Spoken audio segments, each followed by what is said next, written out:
Hi friends, నేను మీ సాయి.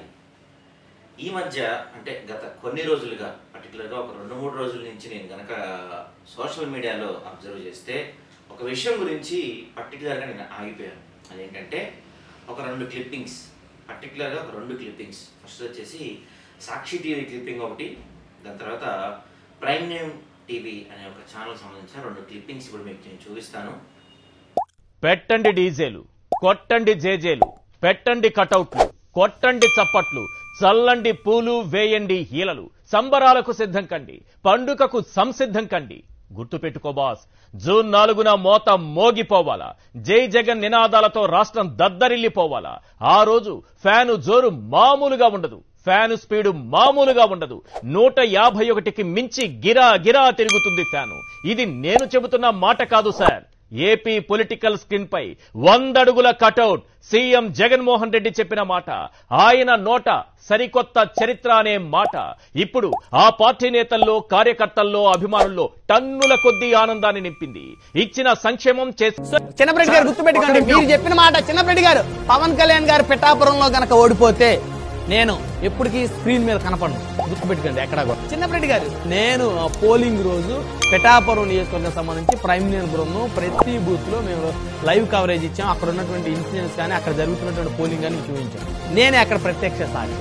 పిఠాపురం నియోజకవర్గంలో పవన్ కళ్యాణ్ గారు భారీ మెజార్టీతో గెలవబోతా ఉన్నారు. ఇది రాసుకోండి చిన్నరెడ్డి గారు. ఎందుకంటే నేను ప్రత్యక్షంగా పోలింగ్ సరళని అక్కడ చూశాను, పర్యవేక్షించాను, చాలా మందితో మాట్లాడాను, చాలా మందితో వారి ఒపీనియన్స్ తీసుకున్నాము. అక్కడ ఉన్న పరిస్థితి, వైకాపా కొన్ని బూతుల్లో ఏజెంట్లు లేని పరిస్థితి పిఠాపురం నియోజకవర్గంలో నేను కల్లారా చూశాను అనమాట.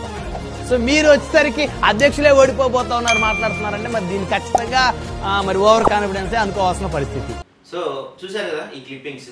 మొదటిదేమో సాక్షి టీవీ యాంకర్ కేజీఎఫ్ రేంజ్లో జగన్కు హైప్ ఇస్తున్నారు. సరే, ఓకే. తర్వాత చూస్తే ప్రైమ్ నైన్ ఛానల్లో యాంకర్ అయితే బ్రహ్మనాయుడు అంటే ఆయన పేరు. ఆయన అయితే డైరెక్ట్గా ఈ ఎన్నికల్లో పవన్ కళ్యాణ్ పిఠాపురం నుంచి గెలవకపోతే నేను మరోసారి స్క్రీన్ పైన కనిపించనని చెప్పి లైవ్ డిబేట్లో ఒక రకంగా సవాల్ కావచ్చు, బెట్ కావచ్చు, ఏదైనా సరే చేసింది మనకు కనబడుతుంది. అసలు వీళ్ళు ఏం జర్నలిస్టులు అండి వీళ్ళు? ఎందుకంటే గతంలో మనం చూసిన జర్నలిజం విలువలు ఇవేనా?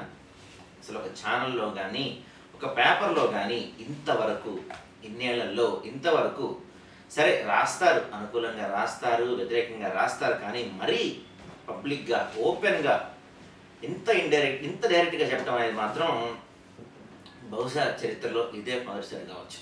అసలు ఇంత ఓపెన్గా అంటే ఇప్పుడు సాక్షి టీవీ జగన్మోహన్ రెడ్డి అని అందరికీ తెలిసిన విషయమే. ప్రైమ్ నైన్ అనేది జనసేనకి సపోర్ట్ అనేది అందరికీ తెలిసిన విషయమే.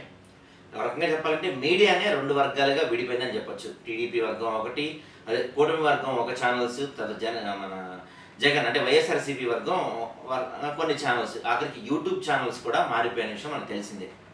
సరే, కొన్ని అవసరాల దృష్ట్యా కావచ్చు, కొన్ని వాళ్ళ అవసరాల దృష్ట్యా, వ్యాపార అవసరాల దృష్ట్యా, ఛానల్స్ రన్ చేయడం దృష్ట్యా కొన్ని వరకు ఓకే, దీన్ని మనం యాక్సెప్ట్ చేయగలిగిందే. ఎందుకంటే తెర వెనక జరిగేవి చాలా ఉంటాయి, ఫైనాన్షియల్ ఖర్చులు కానీ, రకరకాల వాటికి రకరకాల ఛానల్స్కి వీళ్ళు రకరకాల ఛానల్స్ రకరకాల పార్టీలకు కొమ్ములు గాయటం, ఆ పార్టీల నుంచి ఎంతో కొంత డబ్బులు వీళ్ళకి రావటం, ఇదంతా ఓకే, పరిపాటే.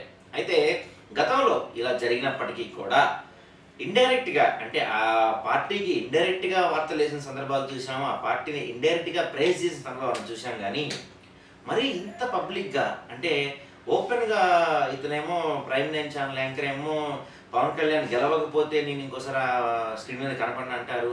ఒక పక్కన సాక్షి టీవీలో చూస్తే ఆయన ఏమో కేజీఎఫ్ రేంజ్లో స్క్రిప్ట్ రాసింది ఎవరో తెలియదు కానీ కేజీఎఫ్ రేంజ్లో జగన్ గురించి వాల్యుయేషన్స్ ఇస్తున్నారు. డేట్ రాసుకోండి, ప్లేస్ రాసుకోండి, అది ఇది అని చెప్పి. ఇంతకు దిగజారిపోయిందా మన మీడియా? సరే, యూట్యూబ్ ఛానల్స్లో ఇంకా ఇంత మరీ దిగజారడం మనకు కనపడలేదు. కానీ పర్టికులర్గా ఈ 2 ఛానల్స్ అంటే అన్ని ఛానల్స్ ఈసారి రకరకాల పార్టీలు కొమ్ము కాశాయి. అయినప్పటికీ మరి ఇంత ఓపెన్గా సాక్షి ఛానల్ కానీ, ప్రైమ్ నైన్ ఛానల్ కానీ మరి ఇంత ఓపెన్గా ఒక పార్టీ గురించి కానీ, వ్యక్తి గురించి కానీ చెప్పడం బహుశా కరెక్ట్ కాదనుకుంటా. ఒకసారి మీరు ఆలోచించండి. ఎందుకంటే ప్రజలు ప్రభుత్వాల తర్వాత, పోలీస్ వ్యవస్థల తర్వాత నమ్మేది ఒక్క మీడియాని మాత్రమే.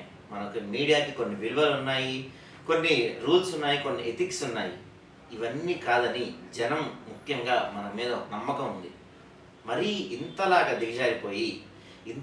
దిగజారిపోయి మీరు ఒక పార్టీకి కానీ ఒక వ్యక్తికి కానీ ఇంత డైరెక్ట్గా సపోర్ట్ చేస్తే రేపటి రోజున ప్రజలు మీడియాని కూడా నమ్మే పరిస్థితి ఉండకపోవచ్చు. పోలీసు వర్గాలతో ఇప్పుడు ప్రజలు పోలీసులకి ఎలా అయితే దూరం అయ్యారో, పోలీసులపై కొంత నమ్మకం ఎలా అయితే సన్నగిల్లిందో, రేపటి రోజున మీడియా పైన కూడా అదే పరిస్థితి తలెత్తుతాయి. ఒకవేళ మీకు ఆ పార్టీతో ఏమైనా సంబంధాలు ఉన్నా, మీకు ఆ పార్టీతో ఏమన్నా అంతర్గత వ్యవహారాలు ఉన్నా, ఆ పార్టీకి సంబంధించిన వ్యవహారాలు అనుకూలంగా వార్తలు రాయండి, కాదంటలేదు. వాళ్ళకి అనుకూలంగా వాళ్ళకి ఫేవర్ చేసేలా పనిచేయండి. కానీ మరీ ఇంత పబ్లిక్గా ఇంత దిగజారే విధంగా డైరెక్ట్గా సాక్షి టీవీ కానీ, ప్రైమ్ నైన్ కానీ, మిగతా ఛానల్స్ అన్నీ కూడా ఇంత డైరెక్ట్గా వ్యక్తిని కానీ ఒక పార్టీని కానీ ప్రోత్సహిస్తూ ఇలాంటి వార్తలు వేయటం వల్ల భవిష్యత్తులో ఖచ్చితంగా మీడియా పైన ప్రజలకు నమ్మకం పోయే పరిస్థితి ఉంటుంది. దయచేసి ఏ మీడియా సంస్థ కానీ, ఏ పేపర్ కానీ, ఏ టెలివిజన్ కానీ, ఏ యూట్యూబ్ ఛానల్ కానీ ఇంతలా దిగజారిపోయి మాత్రం ఒక పార్టీకి ఒక వ్యక్తికి కొమ్ముగాయ మాత్రం